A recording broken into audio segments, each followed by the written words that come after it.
High, আমি গার্গী। আজকে চলে গেছিলাম একটা রিসেপশন পার্টিতে।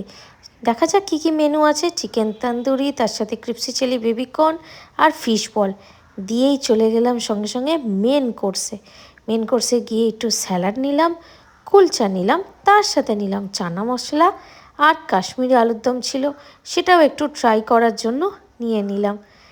গিয়ে কুলচাটা দেখলাম খুব সফট, আর fish fry, fried rice, chilli chicken সবই ছিল। বাট আগে কুলচাটা খেয়ে তো দেখি। কুলচাটা খুব সফট ছিল। তার সাথে একটু চানা মশলা খেলাম, যেটা খুব ভাল লাগছিলো। কাশ্মীরি আলুর দমটা অন্য রকম করেছিল, টেস্টটা একটু মিষ্টি মিষ্টি, তাই আমার অতটা ভাল লাগেনি। আর ফিশ ফ্রাই খাওয়ার জায়গা ছিল না। এই যে ফিশ ফ্রাইটা দেখিয়ে দিচ্ছি, মাছের কোটিংটা খুব পাতলা ছিল। আর তার সাথে নিয়ে নিয়েছি এবার পেট ভরে খাওয়ার জন্য ফ্রায়েড রাইস আর চিলি চিকেন।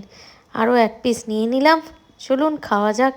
ফ্রায়েড রাইস দিয়ে চিলি চিকেনটা দুর্দান্ত। ফ্রায়েড রাইসটা মিষ্টি মিষ্টি, একদম বাঙালি ফ্রায়েড রাইস, আর তার সাথে চিলি চিকেন। এই যে চাটনি পাঁপড়, পেটে আর একদম জায়গা ছিল না।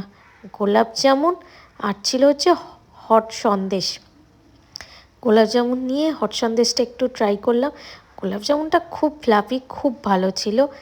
চাটনি পাঁপড় তো বিয়েবাড়িতে গেছি মানে খেতে আমার হবেই। আর তারপর সঙ্গে নিলাম গোলাপ জামুনটা, একদম গরম গরম ছিল, খুব সুমিষ্টি, তো মিষ্টিটাও কম ছিল, একদম পারফেক্ট। হট সন্দেশটা আমার একটু অ্যাভারেজ লেগেছে, বাট সব কিছুই তো একটু ট্রাই করতে হবে, তাই করলাম। আর লাস্টে ছিল টুইন ওয়ান আইসক্রিম আর পাস দিয়ে আজকের খাওয়া।